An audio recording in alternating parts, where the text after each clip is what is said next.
Buenas noches con todos. Les agradezco pues la conexión. Como lo dije en algún momento, el link lo pueden obtener, no hay ningún inconveniente. El conocimiento es para todos, ¿no? Las personas que estén inscritas son las que recibirán pues un certificado luego del examen de aprobación el día lunes. Las personas que se van conectando, por favor, silencien sus micrófonos para no interrumpir durante la exposición de el ponente. Esta noche, con mucho agrado, quiero presentar a una persona que he conocido pues en algunas instituciones de la ciudad de Guayaquil, un gran intensivista muy preparado, de buen nivel, el doctor Lenín Vargas, médico intensivista, formado en España. Es médico del Hospital de Especialidades Luis Vernaza, es médico intensivista tratante, coordinador del área COVID-19, pues, como muchos de nuestros especialistas en este simposio. Sin más, te dejo, Lenín, con este interesantísimo tema que nos ha llamado a todos la atención, pues, ¿no? ECMO COVID-19, una realidad en Guayaquil. Muchas gracias de antemano, Lenín, por tu participación. El auditorio es todo tuyo. Muy bien, gracias, Julio. Bueno, vamos a iniciar con la presentación de lo que es ECMO, sobre todo en estos momentos en los que por la pandemia hemos tenido muchos casos de insuficiencia respiratoria que a nivel mundial han requerido de la asistencia con digamos, con este dispositivo, con esta herramienta, ¿no? Bueno, lo que es el ECMO es un sistema de asistencia mecánica, ¿no? Circulatoria, extracorpórea, que toma la sangre venosa, digamos, sin oxigenar del individuo y a través de una bomba, bueno, ya lo voy a explicar un poco, genera una presión negativa para luego para extraer la sangre y pasarla por una membrana que la oxigena y luego devolverla al paciente, pues no ya oxigenada.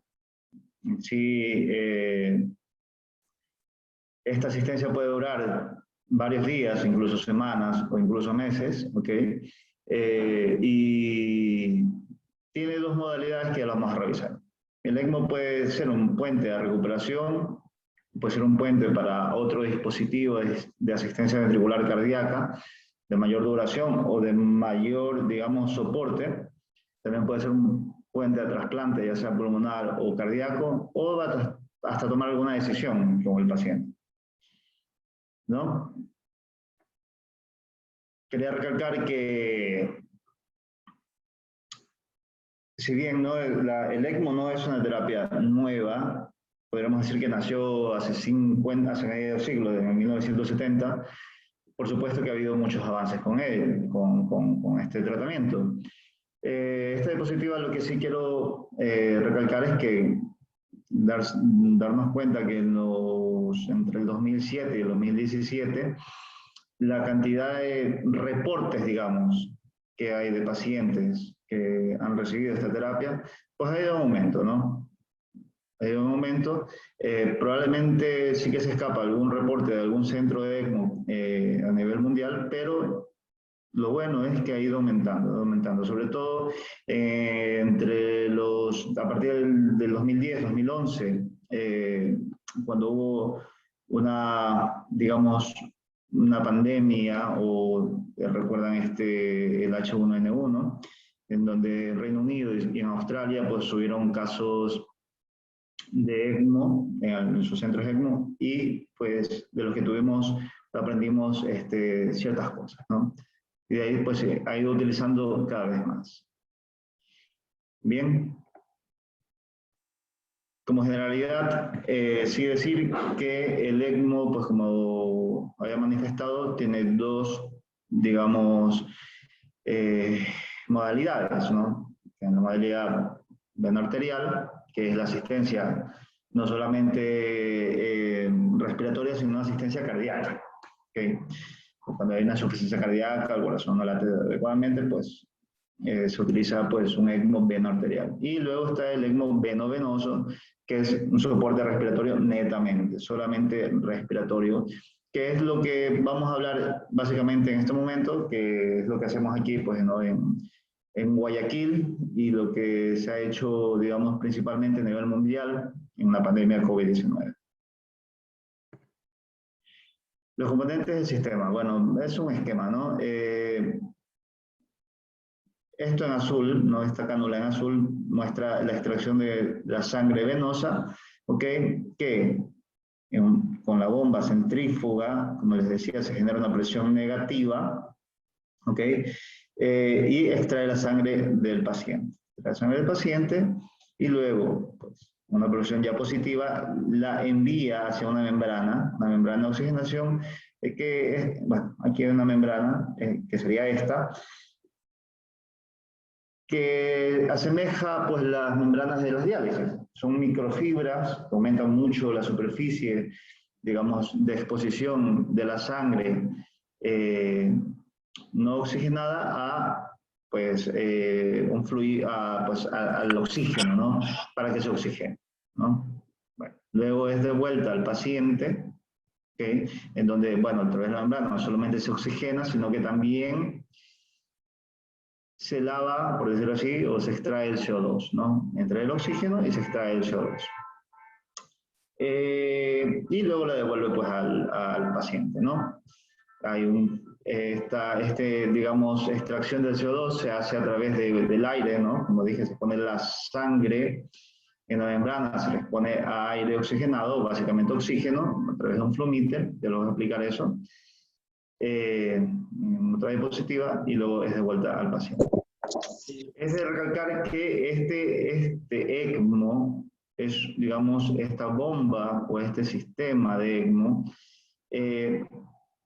este sistema es un sistema de alto flujo, digamos así, es de más de 2 litros por minuto. Los sistemas de bajo flujo, que llegan pues a 500, 600, 700 ml por minuto, son tal vez alguna vez, algunos de nosotros hemos escuchado del SCL, que extrae solamente CO2, pero eso es bajo flujo, aunque oxigena un poco, no logra oxigenar lo suficiente como para hacer una asistencia respiratoria. Lo que sí lo hace el ECMO, ¿no? Entonces, miren, estas son imágenes de algún paciente nuestro que hemos tenido, y fíjense, esta es la cánula, ¿no? Esta es la cánula que va al paciente, y esta es la centrífuga, y esta es la bomba. ¿Se ve el puntero? Sí, le digo, yo lo puedo ver. Sí, Sí, sí, veo el muy bien. puntero. Ya, entonces, si siguen el puntero, ven una cánula, que es la que llega a esta centrífuga, y esta es la bomba. La bomba es, digamos, lo que hace y genera las revoluciones aquí en la centrífuga, que puede ser de 3.000, 4.000, hasta 5.000 revoluciones por minuto, extrayendo ese flujo de sangre que, como les decía, es mayor de 2 litros por minuto. Por supuesto en adultos, ¿no? Estamos hablando de todo esto en adultos, ¿no? El ECMO neonatal y pediátrico, pues es cuestión de los pediatras.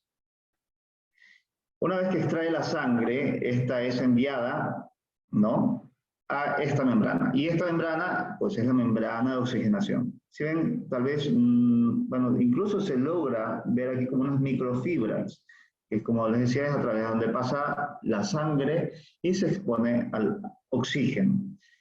Luego sale de esta membrana y es devuelta al paciente. Bueno, sale por un medidor de flujo, que es el que nos va a dar, ya voy a mostrar, nos da cuánta sangre está pasando por minuto, y es devuelta al paciente.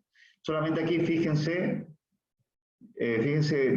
el cambio de coloración, ¿no? La sangre está más oscura y luego la sangre está pues más roja, rutilante, más clarita, pues, ¿no? Porque está oxigenada. Este es el flumíter, ¿okay? Aquí estaría esto que está aquí, está más grande, el flumíter, que es lo que nos permite oxigenar la sangre, y como ven, yo puedo ponerlo desde un 21% a un 100% de oxígeno que se expone la sangre, ¿no? Con el oxigenador. Luego, esto de acá nos da un flujo de aire, ya sea 100% oxígeno o oxígeno mezclado con aire, que pues Bueno, pues suele ser aproximadamente entre 6, 8, 10, o en este caso como está casi 11, dependiendo de cuánto CO2 queramos barrer. Con esto es lo que se barre del CO2. Digamos, si tengo un CO2 de 50 y estoy en 6, digo, no, pero quiero un CO2 de 40, pues lo subo un poquito, ¿no? Y cuando hago un ECMO veno-venoso, siempre pongo el flumiter en 100, el oxigenador en 100, lo dejo en 100 siempre, de entrada, ¿ok? Y hasta el destete.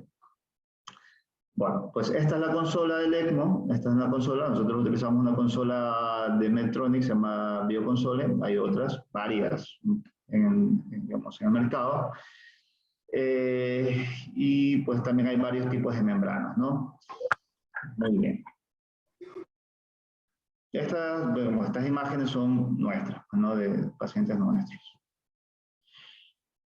Solamente, pues nada, que tenemos el ECMO veno arterial, como, pues estas son ciertas indicaciones del ECMO veno arterial que no voy a hablar ahora porque estamos hablando desde el punto de vista respiratorio, pero sí vamos a hablar del ECMO veno venoso. Estas son las indicaciones, digamos, ¿no? En insuficiencia respiratoria grave, ¿no? Potencialmente reversible. No quiero que se queden con esta diapositiva, solo quiero que vean las diferencias con la siguiente. Por ejemplo, aquí las indicaciones previas, antes de la pandemia, era un distrés grave. Por ejemplo, cuando tenemos una PAFI menor de 100, con una PIP mayor de 5. Claro, llegamos a esto, entonces tenemos que hacer una ventilación protectora del paciente, maniobras de reclutamiento, antes se decía al menos pronarlo una vez, pero tiene que ser pronado, y pues pensar si damos algún vasodilatador, ¿no? Vasodilatador pulmonar, digamos. Eso es opcional. Y luego, si a pesar de todo esto, después de optimizar la ventilación del paciente pronado, seguimos teniendo una PAFI menor de 100, a pesar de una PIP mayor de 15, durante 2 días, pues era candidato a ECMO. Esto cambió, ¿ok? Cambió justamente ahora, hace un año.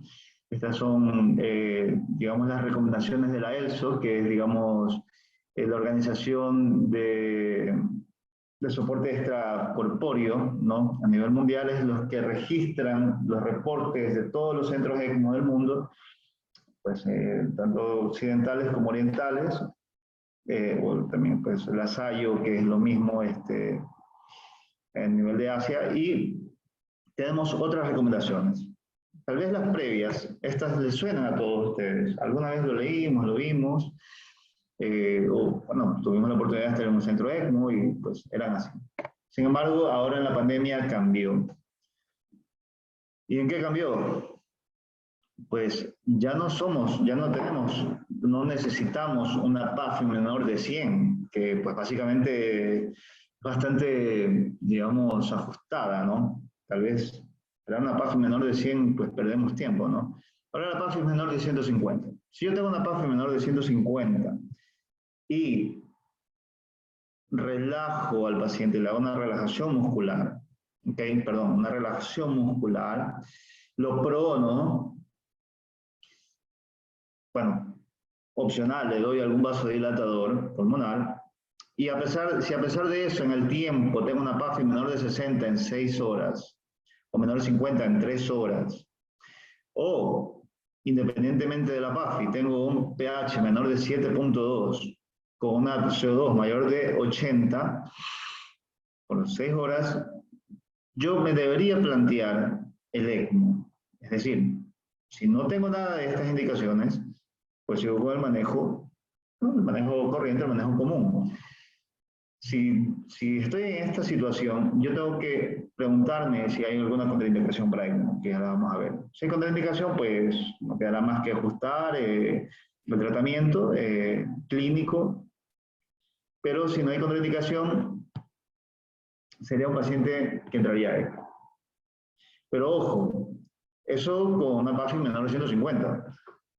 Pero si yo tengo una PAFI mayor de 150, ¿ok? Si tengo una PAFI mayor de 150 y a pesar de eso tengo un pH de 720 con un CO2 mayor de 80, que nos indica, por más de 6 horas, nos indica un pulmón bastante restrictivo, bastante duro, que no se deja ventilar, que está pronado, que básicamente hemos intentado todas las estrategias ventilatorias, varios modos, etcétera, durante 6 horas, y sigue acidótico, y sigue con una CO2 elevada, entonces lo mismo. ¿Hay contraindicación a ECMO? Pues si no hay contraindicación, pues yo pues recomendaría ECMO, ¿no? Nótese pues la diferencia, ¿no? Nótese la diferencia, es un gran cambio entre lo que había antes y lo que tenemos actualmente, ¿no? Estas recomendaciones que hizo la ELSO Lasayo, se tomaron en cuenta desde enero del año pasado hasta más aproximadamente mayo, un poquito más del año pasado, en plena pandemia, en el año 2020.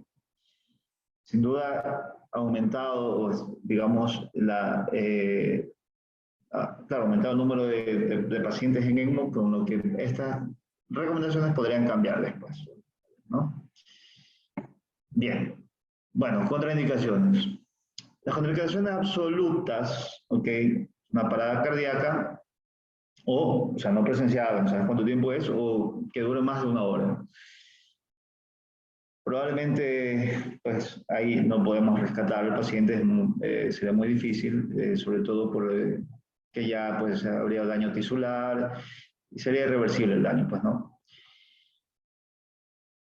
Un paciente con daño neurológico irreversible, una hemorragia intracerebral, un ictus extenso, o un paciente pues, con una demencia, por ejemplo, ¿no? Una neoplasia maligna activa, pues que disminuye, digamos, la esperanza de vida del paciente, lamentablemente, o, por ejemplo, una infusión multiorgánica pues, establecida mayor de 15, por ejemplo, un SOFA mayor de 15. Enfermedades terminales como cirrosis, insuficiencia renal crónica, en diálisis, pacientes inmunodeprimidos de alguna forma, pacientes en fallo cardíaco irreversible, que ni nos planteamos el ECMO vena arterial, o un fracaso multiorgánico establecido irreversible refractario de 3 días, podría ser, ¿no? Contraindicaciones relativas, que sea muy dañoso, que no podamos anticoagular al paciente, ya veremos porque hay que anticoagularlo, o situaciones que asocian alto riesgo de trombogenicidad, porque se nos trombosa la membrana, que sea muy obeso con un índice de masa corporal mayor de 40, o que tenga pues afectación de órganos dianos. Una contraindicación específica de ECMO veno-venoso es que el paciente esté ventilado más de 7 días. Ya vamos a ver por qué. Estas básicamente son muy parecidas, ¿no? Las recomendaciones que se hizo pues, ahora último con el COVID-19. Pues una manera, por ejemplo, algo nuevo sería que la escala de fragilidad, ¿no? Que sea mayor de 3, también será una contraindicación absoluta. La edad avanzada, fíjense que la contraindicación relativa es más de 65, pero la edad más avanzada pues, podría ser mayor de 65, ¿no? Una cosa que no está en la otra diapositiva es, por ejemplo, que el paciente no acepte transfusión sanguínea.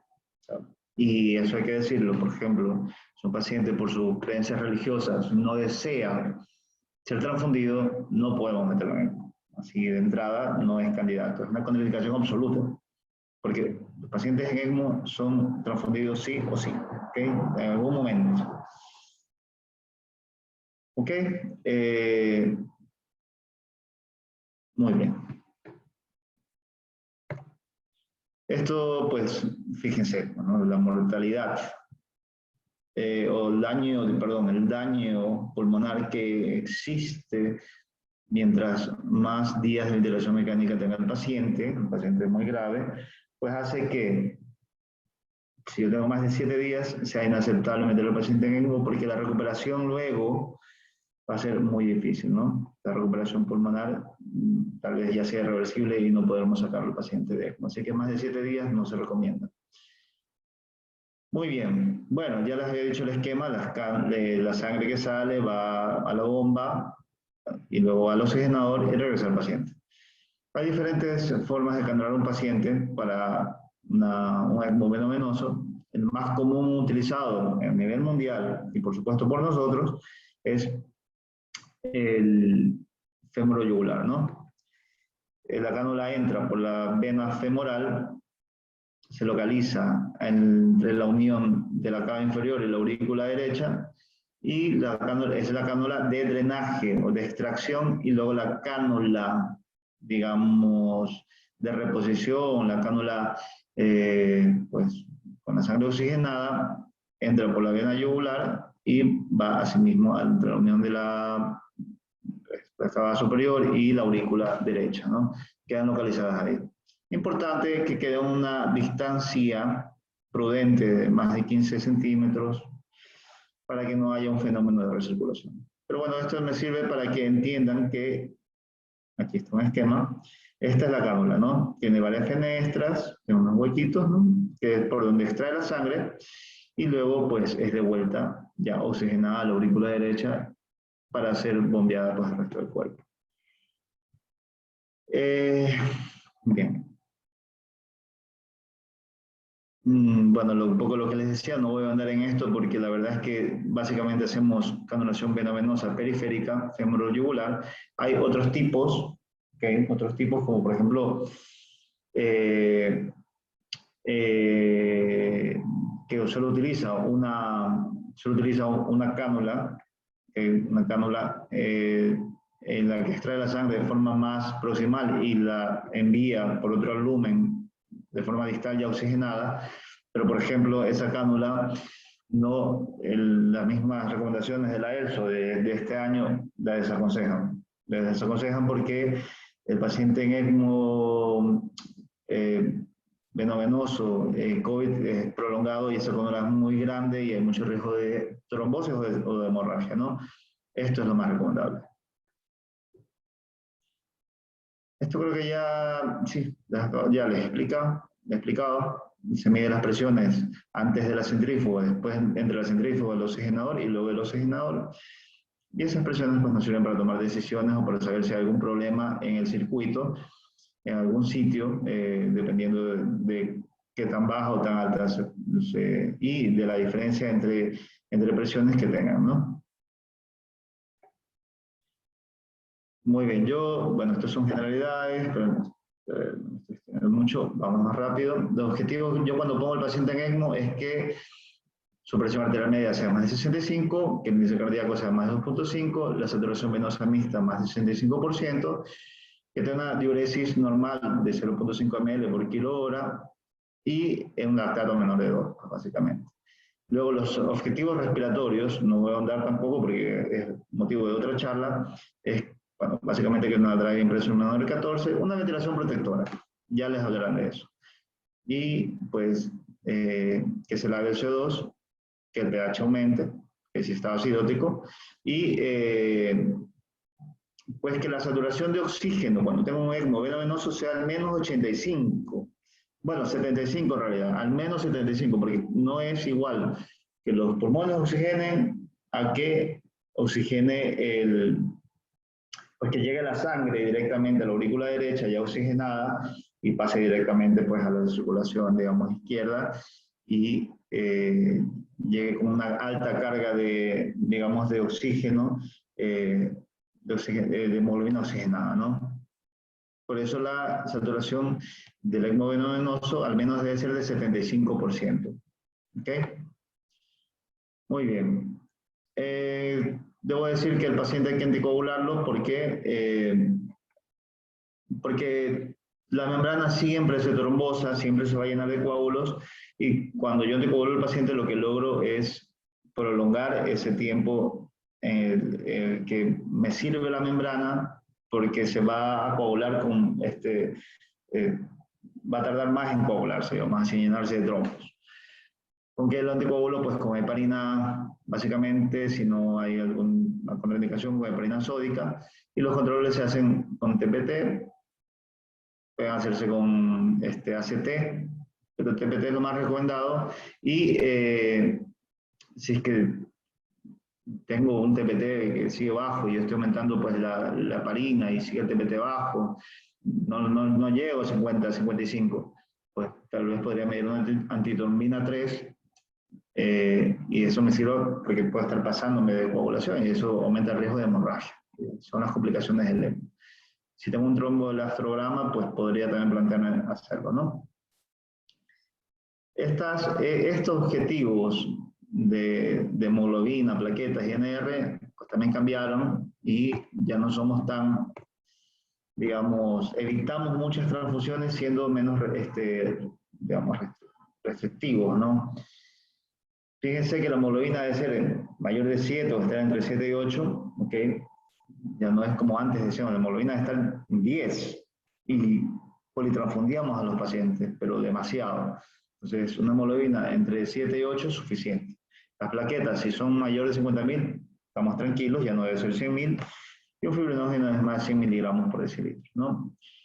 Antifibrinolíticos, tal vez no recomendados antifibrinolíticos. Sí, es verdad que los usamos a veces y demás, pero no están recomendados. Y lo que sí, pues no hay nada que sustente utilizar antiagregantes plaquetarios, ¿no? Muy bien. Ni tampoco administrar el plasma convaleciente como para mejorar, digamos, el ECMO tampoco, ¿no? Muy bien.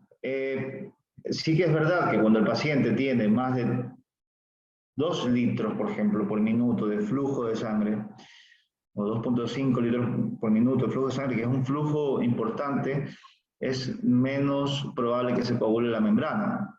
Con lo que yo cuando tengo el paciente con más de 2.5 litros por minuto, podría tener ese TPT en 50 o incluso si el paciente está sangrando en algún sitio, podría apagar la coagulación y dejarlo sin anticoagular, con poco riesgo de que se trombose la membrana. ¿Ok? Eso es importante porque la complicación que siempre va a haber en ECMO es la hemorragia. Por las cánulas, por la traqueostomía, hemorragia digestiva, hemorragia donde le pinché para sacar un cultivo, etc. Hemorragias retroperitoneales y demás. Entonces eso es importante tener en cuenta. Si usted mete a un paciente en ECMO y lo tiene un alto flujo y está sangrando, pues pueden apagar la anticoagulación de heparina. Es verdad que nos estamos jugando un poco,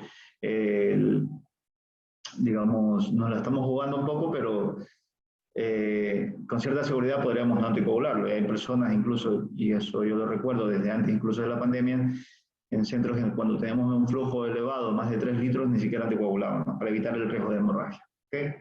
Tengan en cuenta que la sangre al exponerse también a la membrana, estamos exponiendo una sangre, sangre con tantas sustancias, citoquinas y demás, y les exponemos a un cuerpo extraño, pues a veces se activa la inflamación y el paciente se inflama. Y eso lo vemos, nada más canularlo, ¿no? Y eso nos puede traer trastornos de la misma coagulación. Y el paciente sangra. El destete, pues yo creo que no vamos a hablar mucho. También van a hablar de ventilación mecánica y tal vez ahí hablen de esto. Ok. Esto ya habíamos hablado también, que son cuando inicia el ECMO. Muy bien. Bueno, pues el manejo durante el ECMO, ¿no? Pues la ventilación mecánica ya se va a hablar, la traqueostomía se recomienda que sea rápida. Si es verdad que hay pacientes o hay centros de ECMO, centros que incluso llegan a extubar a los pacientes y no hacen traqueostomía o no tienen al paciente en ventilación espontánea, se necesita bastante experiencia para llegar a eso y no todos los pacientes son candidatos, sobre todo por la cantidad de pulmón lesionado en COVID. ¿Okay? El paciente, ¿yo puedo poner un ECMO y pronar al paciente? Pues sí. Sí. No es, digamos, algo muy recomendado, pero si el ECMO es insuficiente y quiero tirar un poquito del respirador para oxigenar al paciente, pues lo puedo pronar, o si lo necesito, pues no. digamos que el ECMO cuando ya no lo necesito, porque ya la oxigenación empieza a aumentar y el CO2 se ha elevado y el paciente pues ha mejorado, pues como decía, pues yo, y está bastante bien, podría probar a actuarlo, pero bueno, eso ya digo, queda para centros de mayor número de pacientes, ¿no? Un poco lo que ya les había hablado,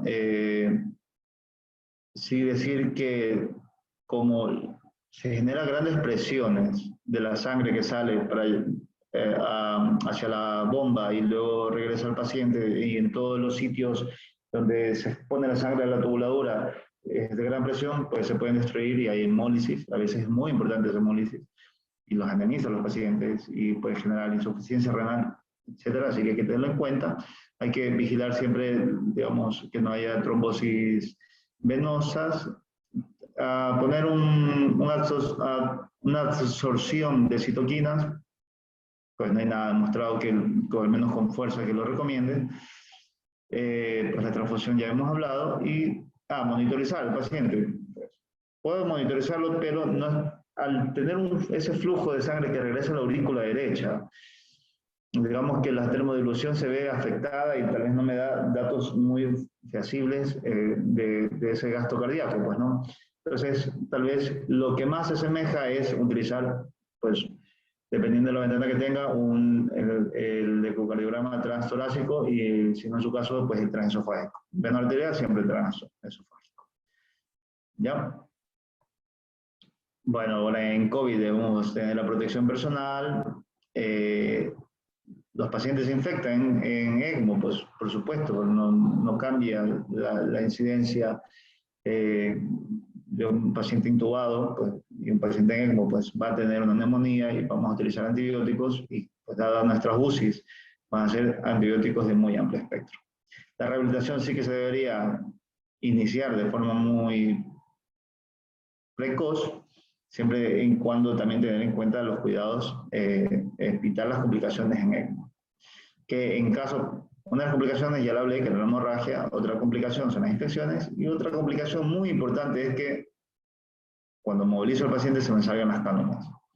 Entonces, eso es importante en nuestro equipo, pues que estamos revisando constantemente que las cánulas estén posicionadas en el mismo sitio que desde que se canuló, pues, ¿no?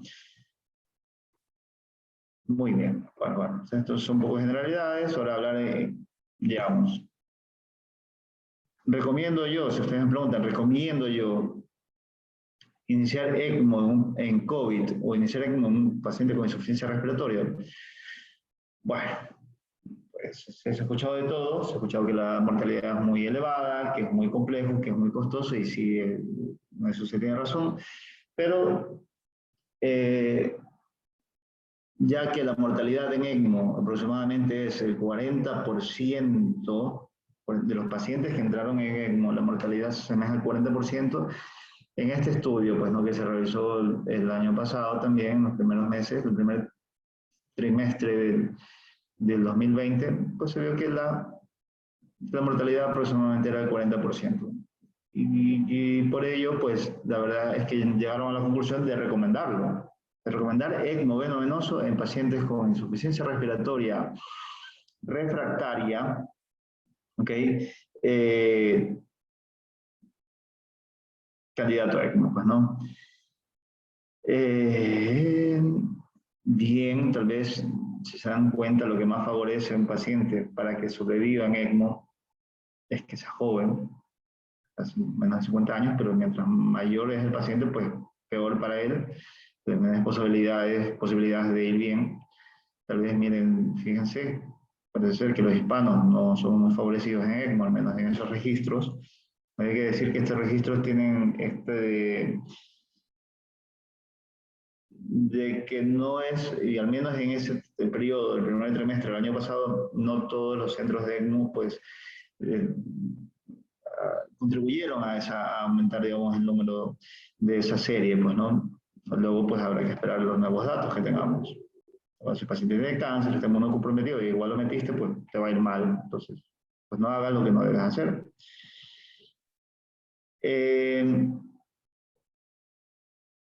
Muy bien, pues esto ya hemos hablado. Mire, si el paciente tiene una infección, pues la verdad es que no es una gran contraindicación y el paciente en sí no debería ir mal. ¿Ok? Si ya tiene algún fallo, digamos, por ejemplo, renal, sí que le iría mal, o si es que tuvieron que colocar un veno arterial en lugar de un veno venoso.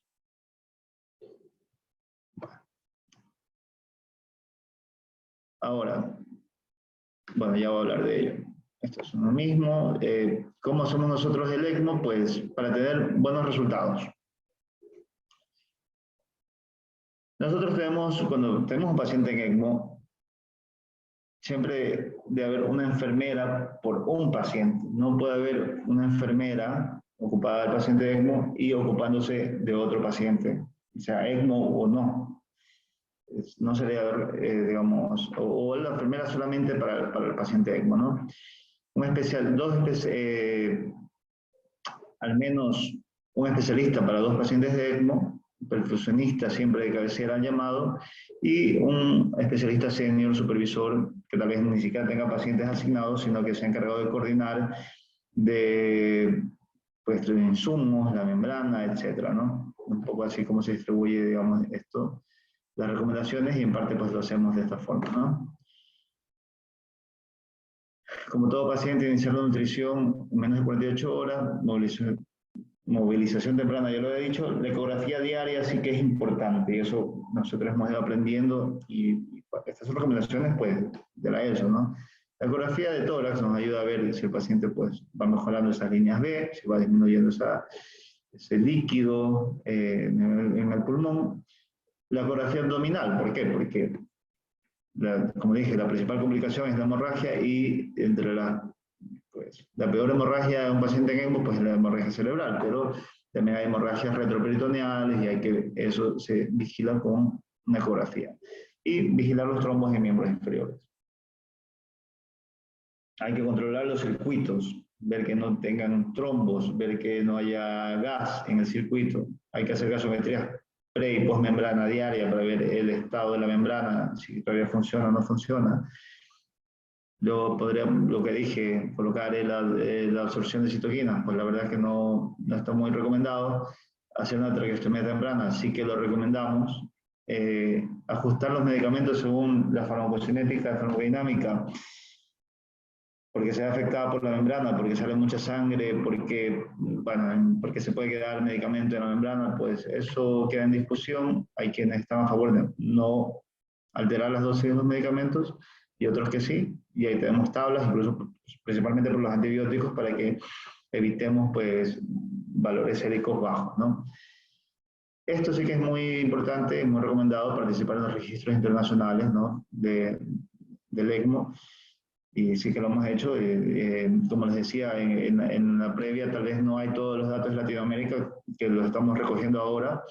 Formamos parte de un grupo de ECMO, centros ECMO de Latinoamérica, y nuestros datos pues los tienen ellos. Y tenemos un chat y estamos en constante, digamos, conversaciones y demás. Esto, pues aquí están los cirujanos cardíacos. Nosotros, quienes canulan son cirujanos cardíacos. La canulación es una técnica de Seldinger, que las cánulas en paciente adulto, para que, digamos, resumirlo y no extenderme mucho, las cánulas deberían ser de más de 23 French, que en la femoral, que es la que extrae, y más de 19 en la yugular, que es la que regresa, para no tener problemas luego de presiones, ¿no? Presiones de la bomba, ¿no? Aquí están las cánulas, ¿okay? Aquí está preparado pues la zona femoral para la canulación, con el equipo de protección personal, y bueno, es una canulación. Pues otra canulación sí que se recomienda, muy recomendado utilizar el ecógrafo como guía, porque, por ejemplo, yo puedo pinchar aquí y luego pasarme un poquito, no pasa nada, como cuando canulamos una vía venosa, pero ¿qué pasa si tengo que anticoagular al paciente, lo tengo anticoagulado, son unas cánulas grandes, y lesioné un poquito la vena o el psoas, y luego pues, me hacen hemorragias retroperitoneales? Ese es el peligro, por eso mejor utilizamos el ecógrafo, y así evitamos pues, complicaciones futuras que nos pueden traer grandes problemas. Aquí estamos canulando, ¿no? Acá están los perfusionistas que ya han cebado todo el circuito, mientras nosotros estamos canulando acá. Está la consola, nosotros tenemos, como decía, la bioconsola, por ejemplo, estas son las presiones que se pueden pues, ver. Aquí esta es la P1, P2 y P3, utilizamos otros traductores que lo vemos luego en el monitor. Y este es el flujo. Vean, este paciente está con 3 litros de flujo por minuto. El paciente no se coagula probablemente. Con esto, con esta perilla, regulamos el flujo porque esta perilla es la que nos da las revoluciones. Este paciente está pues, a casi 2000 revoluciones por minuto, la bomba, la centrífuga, que nos da 3 litros por minuto de flujo de sangre. Y esta radiografía es una típica radiografía de un paciente en ECMO. Por ahí se ve un bronquio y nada más. Esta es la cánula yugular, la de retorno. Y bueno, no diferenciamos muy bien la cánula femoral en esta foto, pero pues sería el drenaje aquí, ¿no? Muy bien, este paciente ya está traqueostomizado. A indicar la diferencia de color, esta es la sangre, la que extrae, esta es la centrífuga, y luego ya oxigenada, pues miren, el cambio de coloración. Eso es un video.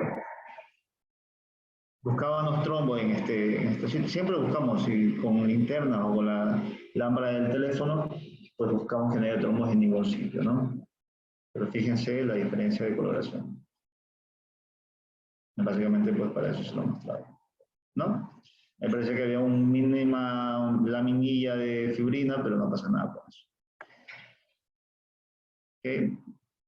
Pues este es un paciente en ECMO, la ventilación mecánica ya la van a hablar, pero dejamos con ventilación muy protectora, y mírense, fíjense qué volúmenes tan bajitos hace, ¿no? Un paciente muy restrictivo.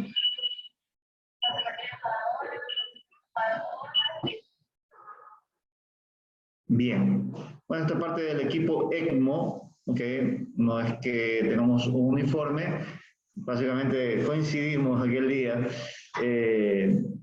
y pues nada, tenemos un médico intensivista que se queda de guardia con el paciente, tenemos una enfermera que se encarga de, digamos, del paciente, podemos decir que el especialista y el senior, y que a veces pues nos turnamos en eso, ¿no? Pues aquí está el doctor José Sabatierra, es una parte de nuestro equipo fundamental. Bueno, como conclusión, se recomienda que los centros con experiencia en ECMO deben considerar su uso en insuficiencia respiratoria, refractaria. En Guayaquil, Ecuador, se cuenta con un centro ECMO con profesionales entrenados y experiencia. Entrenados porque hemos hecho los cursos, hemos hecho, y digamos, en continua preparación, la ELSO, tenemos los certificados y demás, y pues básicamente hemos tenido experiencia en atender pacientes en ECMO. Que hay que seguir protocolos y criterios de inclusión rigurosos para garantizar mejores resultados también es importante, porque básicamente, y yo cuando aprendí esto y cuando vi paciente, empecé con ECMO, cuando era residente, siempre me decían, los 2 sitios de ECMO que estuve, al inicio no fue mal, no fue fatal, no fue horrible.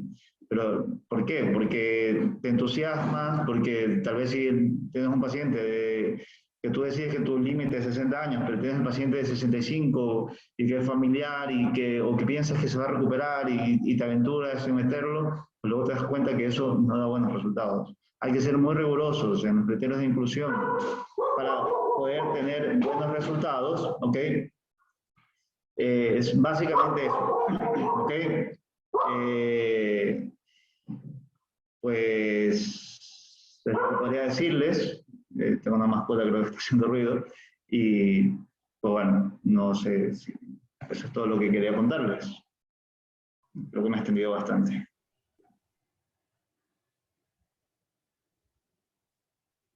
Gracias, Lenín. No sé si concluiste ya. Ya, sí. Si tienes alguna pregunta. Ya. Por favor, las preguntas. Te voy a leer la primera. Espero que...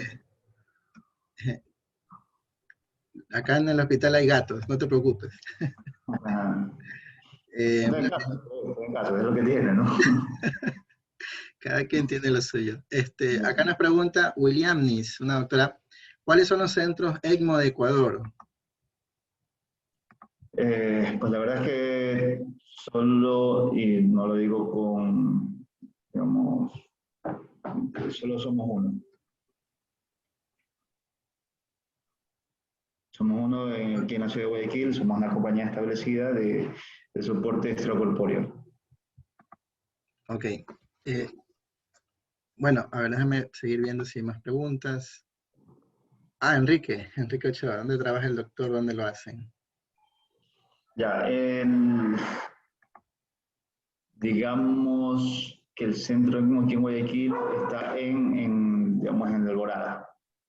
Vamos a decirlo así. No, ahorita lo de Bernazo también, pero somos el mismo equipo. O sea, somos nosotros mismos. Ok. Ok. Bueno, Lenín, la verdad que espero muchas preguntas.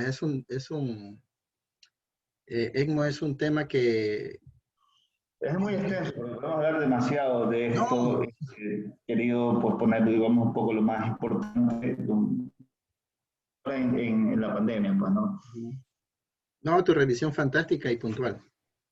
Creo que vamos a tener de aquí en unos meses otras conclusiones, más estudios y demás, y va a cambiar esta situación. Ok, bueno, a ver, yo tenía una pregunta simplemente. Escuché que la cánula que mencionaste, Avalon, te lo digo porque hace Claro, mucho tiempo eh, vi esa cánula.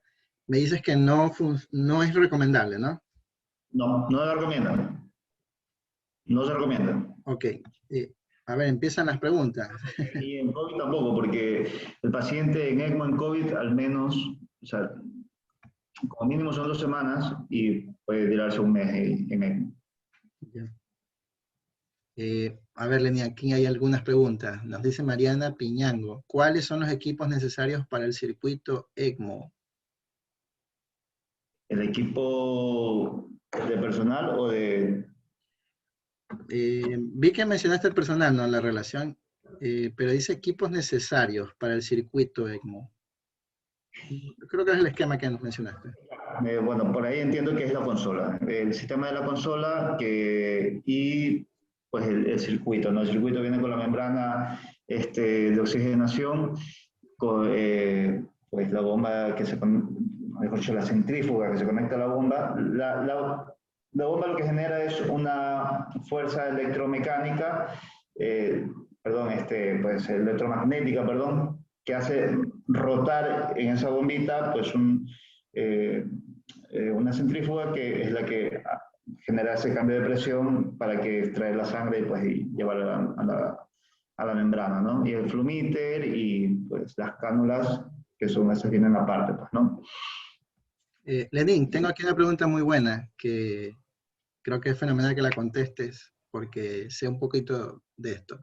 Dice, sería genial capacitar enfermeras profesionales en el tema ECMO. Cuéntame un poquito de eso, que sé que tuvieron una actividad. Claro, tuvimos el primer curso de ECMO, digamos, para enfermería, para, sobre todo para enfermería, ¿no? Porque vinieron 2 enfermeros expertos en cuidados intensivos, o sea, intensivistas, y expertos en ECMO, vinieron de Argentina, son grandes amigos nuestros, y pues hicimos un curso taller que duró pues todo un día, no solamente teórico, sino también práctico. Y eso lo pensamos, digamos, hacer nuevamente, si la pandemia lo permite, probablemente un mes. Ok, acá también hay otra pregunta. ¿Va a haber cursos para ECMO? Por A ahí. ver, sí, sí, estamos para médicos sobre todo, y bueno, para todo el personal, enfermeras y demás, estamos planificando hacer un curso, no darlo nosotros, sino traer incluso a profesores que son, digamos, el presidente de la ELSO, vicepresidentes y demás, como son amigos, grandes amigos pues, de Colombia, Chile, estamos viendo eso. Ya cuando salga, pues pero probablemente sea en 1 o 2 meses. Perfecto, muy interesante. A veces uno piensa en Chile, Bucaramanga. Qué bueno que ustedes nos den esa oportunidad. Alenín, acá hay más cosas. Dice descartables y equipos. Creo que se refiere al circuito que mencionaste. quizás de pronto la duración de esto, ¿no? Cerrado es, digamos, viene pues en su sobre, bueno, igual que las cánulas, y pues le deja meter el suero para cebarlo, conectarlo a la bomba, para cuando conectes la cánula, pues echarlo a andar, digamos, así, un poquito difícil explicarlo, pero tenemos, digamos, alguna compañía distribuidora, importadora que nos da estos equipos. Lenín, una pregunta. Yo canulo a un paciente con este circuito y bueno, tú mencionaste pueden haber complicaciones, ¿no? Los trombos, el oxigenador, etcétera. No hay complicaciones, siempre. O sea, lo normal es que haya complicaciones. Hay que evitarlas o que no sean muy graves. Entre ellas la hemorrágica la primera y las infecciones. Ok. Te iba a preguntar, ese circuito, en base a la pregunta que nos hace la doctora, ¿qué tiempo puedo tener yo conectado a un paciente en ECMO con el circuito? ¿Lo cambio cada qué tiempo? Un poquito para que ampliar la pregunta. Que duran, o sea, que la fábrica pues te dice, esto dura 14 días, pero como sigue oxigenando, como no me causa hemólisis, como no tiene trombos, como las presiones se mantienen bien, puedo prolongarla hasta un mes. O hasta que ya pues empiece a no oxigenar, digamos, la sangre. Entonces la vida de esa membrana pues llegó a su fin y ya tenemos que cambiarla. O sea que la prolongamos, no nos limitamos a lo que dice, digamos, la recomendación de la fábrica. Lenín, más preguntas antes que nos atrasemos. ¿Qué controversia hay entre la FIO del ventilador y la FIO del ECMO? Ya, el ventilador, ya vamos a hablar de ventilación mecánica, ¿sí? Porque no me quiero adelantar, le voy a robar eso Hasta el mito. Telmo Fernández. Ok. Otra pregunta. ¿Qué sucede con la medicación al pasar por el filtro? ¿Se aumenta las dosis o se mantiene? Lo que hablaste un poco del PKPD. Hay digamos, en esto, los que hacemos ECMO, hay personas que te dicen no, sí, con la misma dosis, tendencias, digamos, la tendencia de la misma dosis y la tendencia de ajustarlos y subirlas. Nosotros somos un poco de subirlas, ¿no? Porque al final, si le pones un poco más de antibiótico, prefiero ponerlo y mantener buenos niveles séricos, ya que no los podemos medir de todos los antibióticos, entonces preferimos tenerlo pues en buenos niveles sin evitando la toxicidad, pues, ¿no? Eso lo volvemos día a día. Sobre todo con antibióticos, el resto de medicamentos pues no suele variar. Lenín, siguen las preguntas. ¿Tiene estadística de los pacientes, porcentaje de resultado? Cuéntanos un poquito cómo ha ido la casuística. Ya, por ejemplo, de lo que les mostré, ¿no? Del primer trimestre del año pasado, sí que ha cambiado y sobre todo en Latinoamérica los resultados ahora en COVID o sea, aunque se siga recomendando, la mortalidad puede ser aproximadamente del 60%, no del 40%, como les había dicho. Sin embargo, sigue siendo mejor que una mortalidad esperada del 90% si no lo conectas a ECMO, ¿no? Entonces, básicamente es la misma, porque de los pacientes que hemos metido y los sobrevivientes que tenemos, pues es lo mismo, ¿no? Aproximadamente una mortalidad del 60%. Por lo que, como digo, y lo que hemos ido mejorando es en seleccionar mejor a los pacientes. Si no, hay que ser muy rigurosos, lamentablemente esto no es que, y eso debo decirlo, no es que uno pareciera que tuviéramos el poder en nuestras manos, decir este sí, este no, pero es que créeme que hemos tenido ese problema con amigos, con familia de amigos, que por favor mete a este paciente, pues, es la oportunidad que tiene, se va a salvar. No. Y hay que ser bastante restrictivos y bastante, digamos, disciplinados en esto, porque si no vienen los errores y nosotros no hemos sido la excepción en esos errores, debo decirlo. Claro, está bien, es la curva de aprendizaje como todo, ¿no? Como todo nos toca. El entusiasmo nos puede llevar, nos gana y no es lo recomendable en realidad. Ok. Yo tenía una pregunta, la verdad que hay muchas preguntas como puedes ver en el chat, pero voy a seguir leyendo las preguntas para poder satisfacer la audiencia. Si hay trombosis de uno de los accesos, me supongo que es las cánulas, pues, ¿no? Okay. ¿Qué otro acceso tendríamos disponible para el veno venoso? Tenemos la otra vena femoral, ¿no? Es la derecha la que se canula, pues tenemos la izquierda. Ya. Sería básicamente eso. ¿Es algo frecuente que se trombose la cánula? No, no es de trombosis. El problema que podemos tener es que se haya salido, o que se esté saliendo y ya no, y claro, si se sale no lo puedes introducir. Entonces, por el otro ¿Alguien, lado. alguien que se O pueda... que decidir, por ejemplo, o sea, ser muy pequeña y me está dando mucha presión y no logro llegar al objetivo de oxigenación del paciente y quiero ponerle una más grande, pues le tengo que poner al otro lado, Ok, por ejemplo, ¿no? ok. Más preguntas. En su experiencia, ¿cuántos días han mantenido sus pacientes COVID en ECMO y qué tasa de éxito tiene? Muy buena pregunta. Ya no menos de 21 días, ¿ok? No menos de 21 días, no menos de 3 semanas, se ha prolongado hasta 40, y lo mismo que ya había respondido, con una mortalidad pues aproximadamente del 60%. Ok, ya respondes la siguiente pregunta, acá habla de la sobrevivencia. Una pregunta de Darío Yagual. ¿Hasta cuándo mantengo la PIP alta? Bueno, esta creo que iría para Telmito. No sé, no, ya vamos por ahí, doctor Telmo. Bueno, 15 días. no sé si alguien más tiene una pregunta. Es la exposición que más preguntas ha tenido. Lenín, te agradezco infinitamente. Tengo una pregunta importante, creo. Quiero recalcar antes de la pregunta tu puntualidad con las guías, ¿no? Eh, sabes que, como en toda institución, sin decir que somos mejores o peores, cada una de ellas, ¿qué crees que sería el paso principal para iniciar un equipo ECMO? No, no todos los hospitales podemos hacer referencia a ECMO, pues, ¿no? Pero ¿cuál crees que sería el punto de arranque? Ok, es una de las razones por las que no se recomienda iniciar una nueva pandemia. Ahora te digo, nuestro equipo ya hacía como desde antes de la pandemia. Okay. Como, a ver, a veces es difícil, ¿no? Pero siempre digo, no empezar por la cabeza, sino empezar por los pies. O sea, primero te tienes que formar a tu equipo, tener las cosas muy claras, y eso lleva cursos, lleva pues, certificados, lleva mucho conocimiento pues, de este tema, haberlo hecho, haberlo palpado, haberlo visto, haberlo sufrido día a día. Y pues luego de eso, pues ya conseguir, digamos, una máquina, una consola, conseguir quien te provea las membranas, eso es un poco más fácil, ¿no?